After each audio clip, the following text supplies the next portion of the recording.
This is just the beginning. Hello, and welcome to our Axios event. I'm Sarah Kehalani-Gu, the executive editor at Axios. We're excited today to have an important conversation that we're calling Hard Truths. We're going to focus on housing. And today I want to thank our sponsor, Capital One, for making this all possible. I'm joining you here today in our newsroom in Arlington, Virginia, but I want to welcome all of our audiences who are watching this live on many platforms, on Axios.com, on Twitter, on Facebook.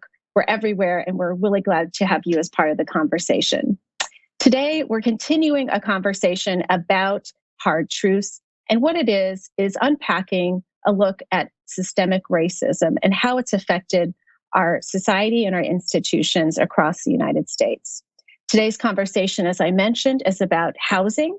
We've got a great program ready for you, and I'm excited to welcome our first guest. His name is Jonathan Reckford. He's CEO of Habitat for Humanity.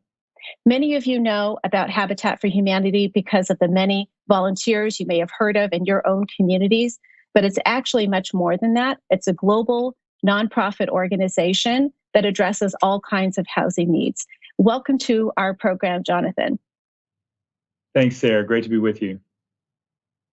Now, Jonathan, I want to focus on your work here in the United States. You serve the needs of many Americans in this country. Some 18 million people spend like at least half of their income on housing, which is quite a lot. And I wanted to start with this, a kind of broad question, but how do you see the impact of systemic racism in housing in this country?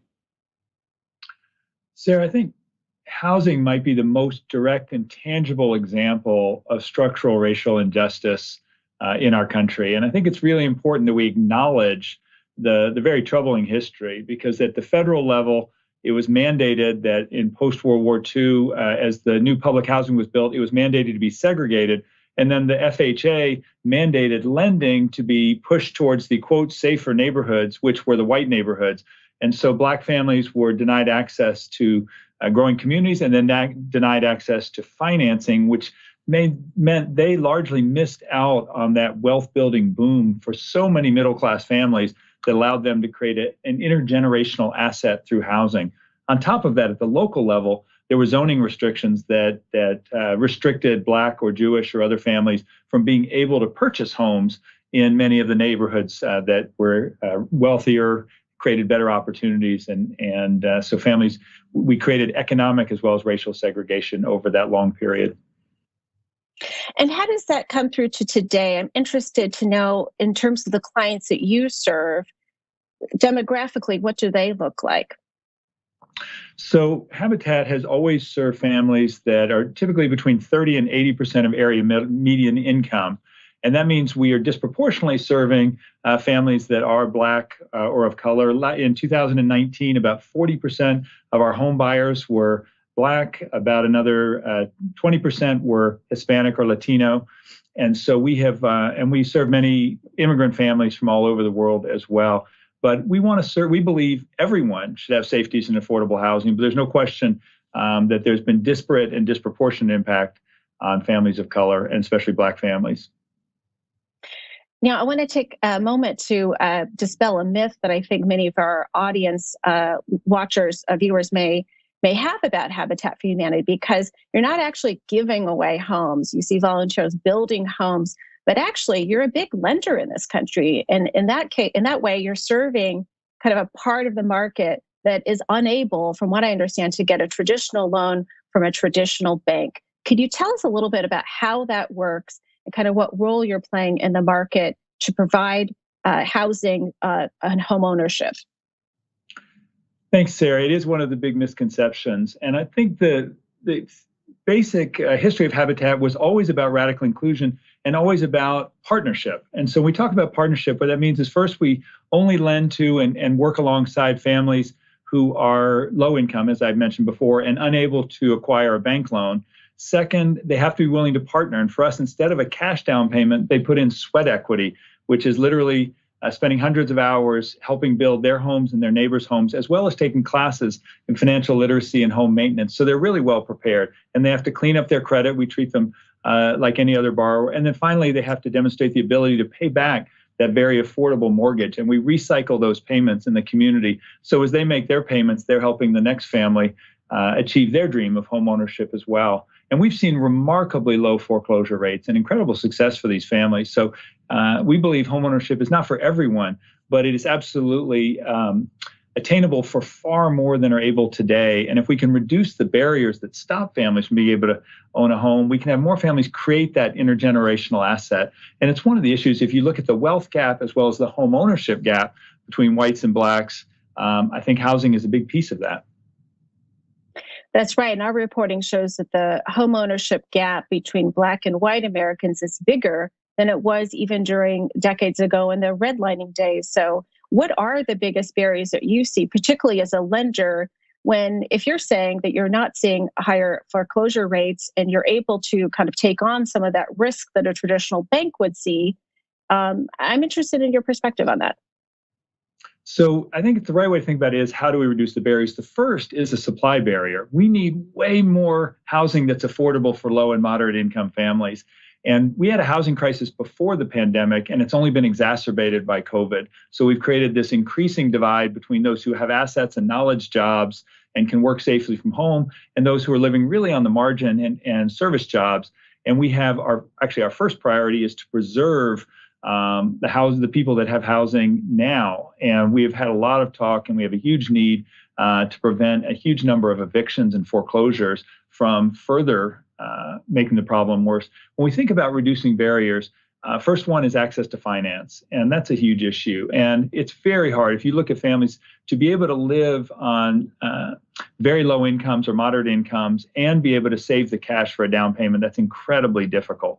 And it's a historical reflection of so many families who reach the middle class are actually able to help their kids get to college or purchase a home because they have built up equity over time and that long-term savings. So we believe there are several vehicles that could help with that. Advocacy is an important piece for us. First is, those of us who are lucky enough to itemize our taxes get a federal mortgage interest deduction. We'd like to see for low-income first-time home buyers an advanceable tax credit that would allow them to be able to make their down payment. And there are other vehicles for down payment assistance as well. The second is we've got to actually solve the math. And we really want to be a convener. We've always worked across both parties to how can we bring together the public sector, the builders, the banks, the academics, and most importantly, the communities and local governments to figure out what it would take to build way more housing, because the math doesn't work. A good-hearted builder can't build a unit that is cheap enough to be able to be purchased or rented by a low-income family today. A really efficient builder in a relatively modest cost market can build a 2-bedroom apartment for about $170,000. That's not affordable for 50% of the United States. So how do we reduce that gap? Yeah, and I'm interested in your observations about the housing needs since the pandemic started. It's already, there was signs of a real crisis in terms of the inequality, but where do you see the greatest need? Is it, geographic or urban, suburban? I'm interested in what you've seen over the past 9 months.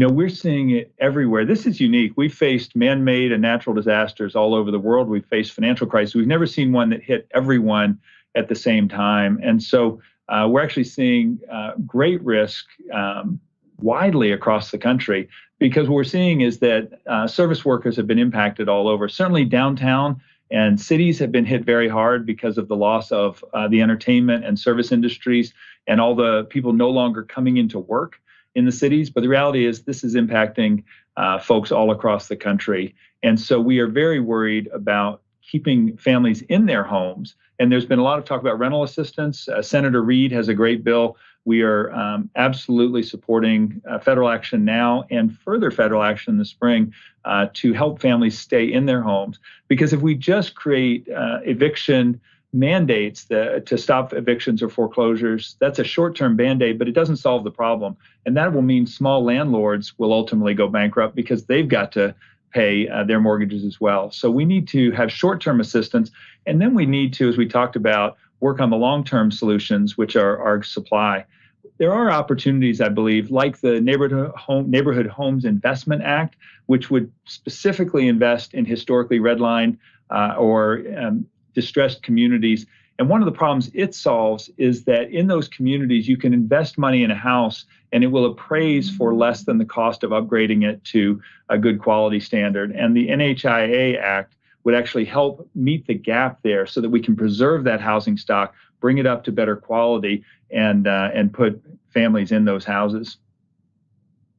One issue I wanted to ask you, just kind of pitching forward and the trends we're seeing in the real estate market just in the past year, is that home prices have gone way up. So when you talk about issues like the evictions that are going on for landlords, and I am interested about that pipeline and this divide where we talk about the K-shaped economy. How is that going to impact the folks you work with in terms of acquiring a house to begin with, and through the programs you're able to offer? Are you looking at a huge expansion for Habitat next year? We certainly want to. This is always the dilemma. The need is growing, and the question is, can we get the land? Can we get the funding? Can we get the financing to be able to expand as fast as we would like to? It is heartbreaking to have so many families applying for every home that we're able to build. And so we would love to obviously expand Habitat. We think we need more of all of it. We need more affordable rental. There's a huge gap and a huge need, but there is a huge opportunity and need as well for affordable home ownership. And we know if we look at the inequality data that the best situation for everyone is to create mixed income, mixed use communities. And what we've done is we've evolved into completely economically segregated communities. So we think that needs to happen in both directions. We need a yes in my backyard where we open up access to communities of opportunity in a way that allow people to move into communities that have the best schools and best opportunities. But we also need to invest in historically underinvested communities and in an inclusive way, bring more amenities, better housing, and better opportunities into those communities. And if we could bring up both ends of that equation, we could really start to create equity. Well, thank you, Jonathan. This has been a great conversation. I learned a lot. I'm sure our viewers did. Jonathan Reckford, CEO of Habitat for Humanity, thank you for joining our Axios event. Thanks for having me on, Sarah. Great to be with you. And now I'm going to turn it over to my colleague, Dominique Taylor, for a view from the top. Thank you, Sarah. I'm delighted to be joined by Desiree Francis, the Managing Vice President for Community Finance at Capital One, where she leads the company's lending and investing for affordable housing development. Welcome, Desiree. Thank you for having me. Desiree, you and I share a passion for diversity and inclusion. So I'd like to begin our conversation there. The United States has a long history of racial disparities and inequality in housing. How is this evident in the current affordable housing landscape? It's evident in who lives in what communities, who owns homes, who lives in areas with high housing costs, and who lives in areas that are not maintained or underinvested, under-resourced. And what impact has COVID-19 had on all of this? Communities of color haven't recovered from the Great Recession. High levels of foreclosure, equated to loss in housing value. Households of color haven't recovered wealth that was lost during that period. And households of color tend to live in areas with high housing costs and experience housing instability. These same communities are overrepresented in low-income jobs that have been greatly impacted by COVID-19 due to loss of employment as well as reduced hours. This all translates into loss of income, which makes it hard for people to pay rent and to retain housing stability.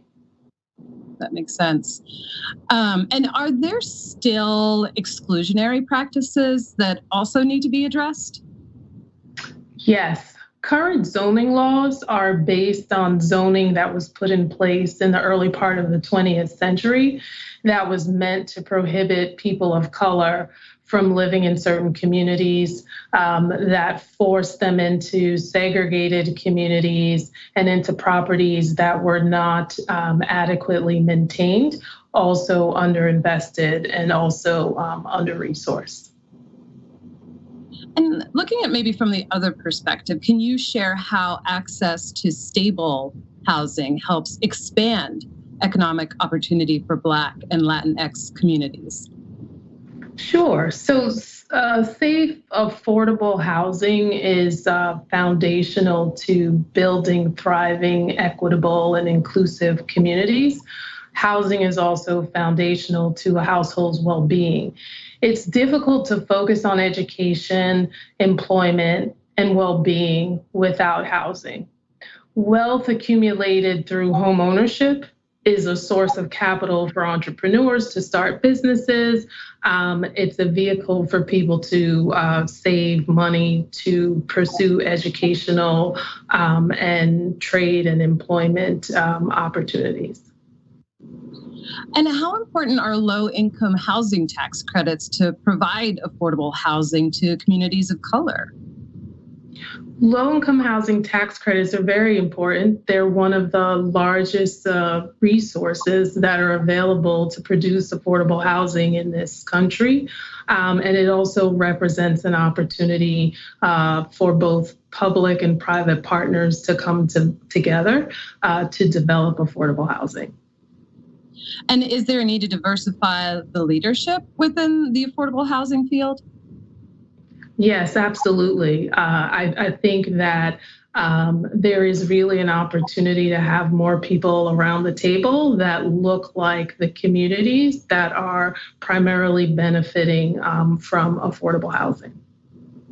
And so then what role can banks and community development financial institutions play in creating a more equitable housing landscape? Sure. So I think that financial institutions, banks included, as part of their core business activities, lending to financing affordable housing in communities and pairing that with their community programs and philanthropic activities in support of building communities. Earlier this year, Capital One launched the Impact Initiative, which is a multi-year initiative focused on really helping to advance economic opportunities by advocating for inclusive society, building thriving communities, and then focusing on financial well-being that will enrich the lives of individuals. And so I think there's an opportunity for all financial institutions and banks to play a similar role. Thank you. Those sound like very worthy ways of addressing these equity issues that you have shared with us and drawn a spotlight to. I deeply appreciate our conversation. Thank you. Thank you for having me. And now I will turn it to my colleague, Asia. I'm Asia Whitaker-Moore, Managing Editor at Axios, coming to you from my home in Westchester, New York. Our next guest is the host of the podcast, Our America with Julián Castro, and former United States Secretary of Housing and Urban Development, Julián Castro, joining us from San Antonio, Texas. Hello, Secretary. Hey, Asia. Good to be with you. Thank you for joining us. So I'd like to just start out today talking a little bit about some of the issues that you address on your podcast and have tackled extensively in your life as a public servant. So, you talk a lot about the issues of race and discrimination and housing affordability. So what would you say are some of the greatest systemic challenges that are still remaining for people of color today when it comes to housing?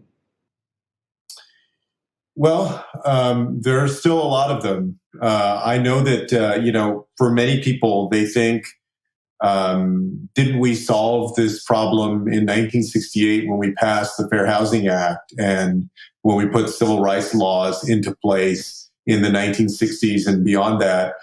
And the answer is that actually people of color, especially African Americans, still face significant headwinds, still face significant discrimination in the housing market today, whether that's being more likely to be rejected when they search for an apartment or a home, even though they have the same credit and same credentials as a white American, or getting a loan, getting a mortgage.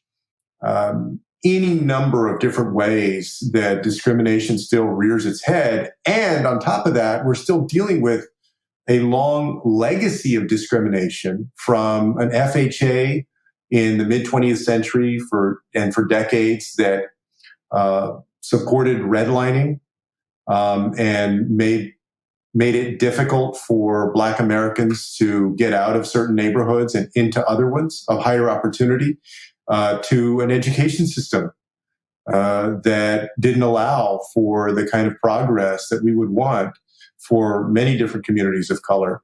So we're grappling with the past. We haven't addressed in the present, I think, as much as we should. Haven't put policies into place that can right the wrongs of the past and then move us forward into the future. And what I'm excited about in the next 4 years under this new administration is that now we actually have a chance to go forward and not only undo what's happened in the last 4 years, but hopefully, get good things done so that people can have fair housing opportunity no matter the color of their skin in this country. Yeah, I think that's a good segue, I guess, into talking about your views on the next administration. Over the summer, you endorsed then candidate Biden's housing plan. One of the central pieces was, his ideas around Section 8 expansion. So can you talk a little bit about what pieces of that you think are going to hold up and be big priorities for Representative Fudge if she's confirmed and the administration? Well, I was happy to see the nomination of Representative Marcia Fudge to become Secretary of HUD. I mean, she's grappled with these issues. I think she'll be an effective leader there. I think she'll move us in the right direction when it comes to racial justice and housing. And there's a lot to do. I mean, President-elect Biden has put forth a $640 billion plan over 10 years to make big investments. That includes trying to make sure that everybody has fair housing opportunity. Right away, we need to ensure that affirmatively furthering fair housing, which was a rule that was promulgated during the Obama era, to require jurisdictions that get federal taxpayer dollars through HUD, require them to actually have a plan, a solid plan on how they're going to make fair housing opportunity available for everybody, to increasing fair housing enforcement at HUD and around the country, to making sure that people have the opportunity to live either in the neighborhood that they're in or in higher opportunity neighborhoods, not locking people in just into certain areas of town. That's why I'm excited about Joe Biden's proposal for universalizing housing choice vouchers. If we do that, I think that we're going to be able not only to make sure that more people have a safe, decent, affordable place to live, but that families are able to live in higher opportunity neighborhoods if that's what they choose. If we pair that with strong, fair housing law enforcement and providing greater opportunity for people of color. And I think you talking about opportunity kind of reminds me of, can you talk a little bit about why homeownership is such a big part of the American dream and part of an economic milestone for people of color? Just when, listening to one of your earlier podcasts today, you talked about your immigration story, the immigration story of your family and, your grandmother not being able to achieve that homeownership goal and having to rely on Social Security. I guess, can you talk about why homeownership is so important for those kinds of stories and building generational wealth? To me, homeownership is still important because for most Americans, that makes up the bulk of their wealth. And that's especially true for Black Americans and people of color. In fact, that's why Black wealth in this country was decimated during the Great Recession, when people lost their homes, when the even if they held on to those homes, the value of homes across the country went down in many places for the first time in a long time. But that's where people have been able to, get a hold of some wealth and then have that to pass on to the next generation. And when you compare Black wealth and white wealth, or Latino wealth and white wealth in this country, I mean, there's no comparison. But home ownership is one way that you can help to close that gap and provide more stability for a family. It matters whether somebody who's 30 years old, 28 years old, is able to then move into that home that their parents lived in, or get that home and have that as rental property. It makes a difference, especially if that's basically the extent of the wealth that's been accumulated in the family. And I think that we can do that and still also recognize the very real needs of renters, because our home ownership rate is still at one of the lowest levels in the last 40 years. And we know that we have a rental affordability crisis that also intimately impacts communities of color around this country. We need to do both of these things to ensure that there's a path to home ownership, and then also address the very real challenges of skyrocketing rents, people being, during this time of COVID, facing eviction, risking being kicked to the curb. We can address both of those things. Yeah, I think you mentioned our previous economic crisis, and now we're facing another crisis with the pandemic. What can we do, in your view? What are the strategies that we should be looking at most closely, to address the affordability crisis that we're seeing now in the wake of COVID? I think the good news is, the policies are there. The investments are there to be made. The question mark is, do we have the political will to do it? A good example of this is that the HEROES Act that was passed by the House of Representatives earlier in the year had about $100 billion in direct rental assistance, and also expanded the moratorium on evictions in this country, and continued to provide relief for people who are on a mortgage, and also address the needs of landlords out there, because a lot of landlords are small mom and pop operations. Not there are some that are larger, many who are larger, but a lot that have a duplex, or they have a fourplex, or just a single family residence that they own. So we can do that in the immediate term. And then in the longer term, we need to create more supply of affordable housing. That's why it means something that Joe Biden has called for investing billions of dollars to create millions of new units, and then also getting that opportunity into the hands of everyday families, including in communities of color, by universalizing those housing choice vouchers. So that's where you link those two things up: a new supply, greater supply, and also greater opportunity on the other hand. I think lastly, we probably should talk for a minute or so about kind of the role that the mortgage industry and kind of private lenders play in, moving us forward towards change in housing. There's been a lot of talk, I think, around credit scores and access to capital. What are some things that the private industry and the mortgage industry can do to make change there? No, I think that they need a revolution. For too long, formulas that they've used, the practices that they've embraced, have cut out low-income communities and communities of color. And that absolutely needs to change. In fact, one of the things that I'm excited about is that Joe Biden has spoken of creating, for instance, a public credit reporting agency that would, I think, do a much better job of wrapping in alternative credit scoring that is more nuanced for everyday people out there, and provide greater opportunity for them to be able to take out a loan, get a mortgage, get a business loan. We need to do that, and also bring the CFPB back to its original intent, which was to enforce fair opportunity. Yeah, I think that's a really helpful piece of the conversation, because a lot of the systemic connections were made in the government section and also in the private section. So there needs to be kind of solutions for both. And that's all the time we have today. Thank you, Secretary Julián Castro, for joining Axios. Thank you very much. And now to my colleague, Russ Contreras. Hi, I'm Russell Contreras, and I am the Race and Justice Reporter for Axios. Our final guest is President and CEO of the National Fair Housing Alliance, Lisa Rice, joining us from Washington, D.C. Lisa, thanks for joining us. Thanks so much for having me, Russ.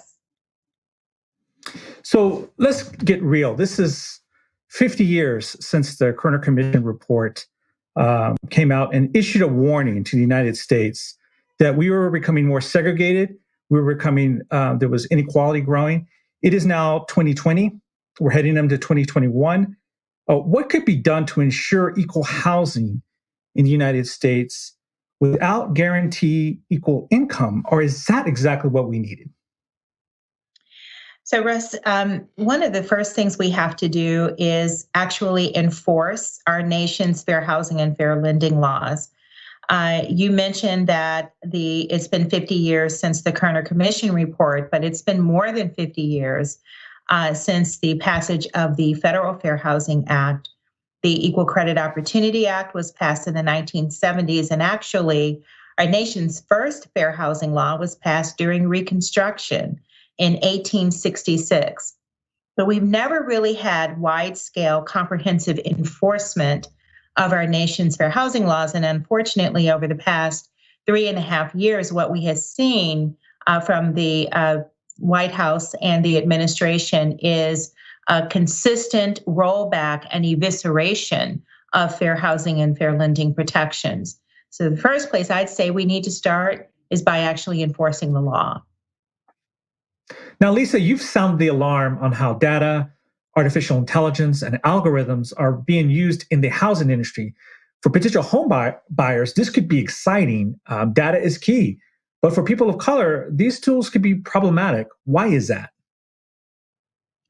Well, Russ, the tools can be problematic because the artificial intelligence methodologies are essentially mirroring the bias and the discrimination that is replete throughout our housing and financial markets. So sometimes people think that just because you're using technology, people have this erroneous belief that computers or technological systems cannot see race. Nothing is further from the truth. In fact, computers and technologically based systems, AI, artificially intelligent systems, can see race. Those systems can see national origin, and they don't dissipate the bias that is already existent in the marketplace. They mirror and reflect the bias that is existence already in our marketplace, and sometimes they actually amplify the bias that is replete throughout the market. So, the systems are built on data that we use every day in our financial markets. That data in and of itself has bias baked into it. And so what we have to use is new technologies that we're developing, debiasing technologies, to try and remove or mitigate the discriminatory outcomes that we're seeing from risk-based pricing systems, tenant screening selection systems, risk-based automated underwriting systems, and other kinds of algorithmic-based tools that we're using. Now, the COVID-19 epidemic has created renter debt across the country. What should be done to address this crisis, even as we try to battle unemployment? This crisis struck us all, right? It is not a man-made construct in terms of something that we could have anticipated or invented. It is a crisis that hits us all, but it does hit communities of color and other underserved groups disproportionately. And so the first thing that we have to do is stop the hemorrhaging and the bleeding. We should do no more harm, right? And so we have to pass a large rental assistance payment bill. We have to pass a bill that would contain a homeowners assistance fund. So these renter assistance funds and homeowners assistance funds are what we need to ensure that people can stay stably and safely housed and will not be subject en masse to eviction and displacement. What we need is for people to stay housed so that we can get through the recovery. But if we're going to have wholesale eviction, that's not going to happen. And it's not going to be good for families. It's not going to be good for children. And it is not going to be good for our society.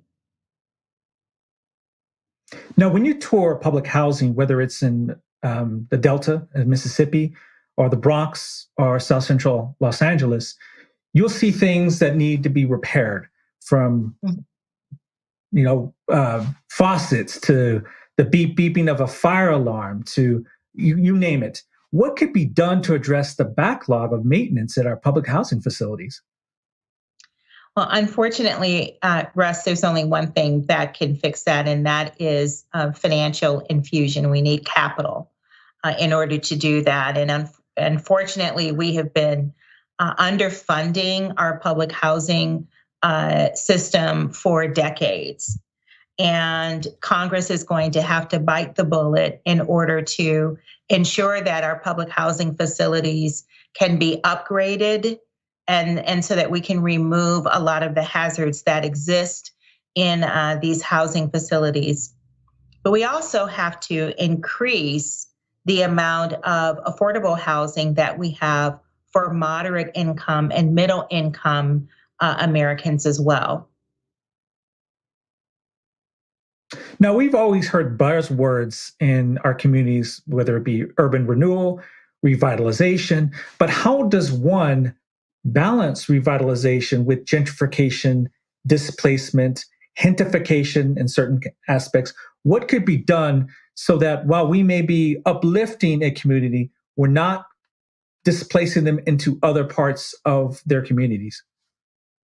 Chris, that's an excellent question. And it's one that is facing so many cities and communities across the country because of the shortage of affordable housing supply. We're losing hundreds of thousands of affordable housing units each year, and we're not keeping up with the need. So one of the first things that we have to do is to increase that supply of affordable housing.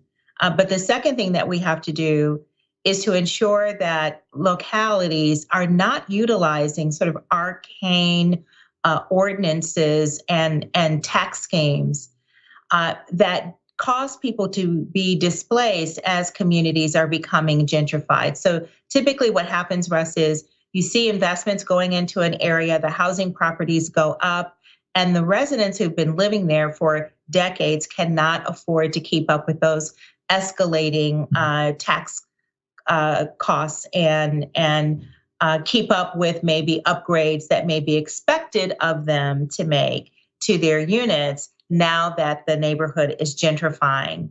So communities have to be there to support those consumers who have lived there long-term by establishing homestead programs or tax abatement programs so that folks pay the real estate taxes that they're able to pay. Now, our indigenous communities on reservations, we have some dismal statistics. 17% still live without plumbing. Half live in facilities where they're overcrowding. There's no housing, especially in some of our rural areas. What should be done to finally get the public to know the housing crisis in our indigenous communities, especially places like the Navajo Nation and Pine Ridge in South Dakota? It is our indigenous communities, but also our rural communities, urban communities. There are many, there are thousands of communities that do not have running water or any water at all. The affirmatively furthering fair housing provision of the Fair Housing Act was specifically designed to address those issues. Unfortunately, that part of the law has never been enforced. And if we could just have enforcement of the affirmatively furthering fair housing provision of the law, that in and of itself would divert the investments into these underserved communities that we need to have to make sure that people have access to clean, potable water. Lisa, thank you so much for joining us today with Axios. Thank you so much for having me, Russ. And thank all of you for joining this afternoon for another virtual conversation that has made everyone smarter, faster. Thank you to our sponsor, Capital One, for making this event possible.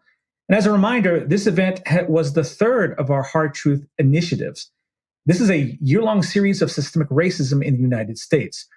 Our fourth Hard Truths deep dive on political power will hit your inbox in mid-January and will be followed with a live event. Each month in 2021, our newsroom will go deeper on topics such as healthcare, criminal justice, and technology. And we hope you join us along for this journey. For more information or to sign up for our newsletters, visit Axios.com or go to our Axios app. Thank you for joining us, and we'll see you on Axios.com.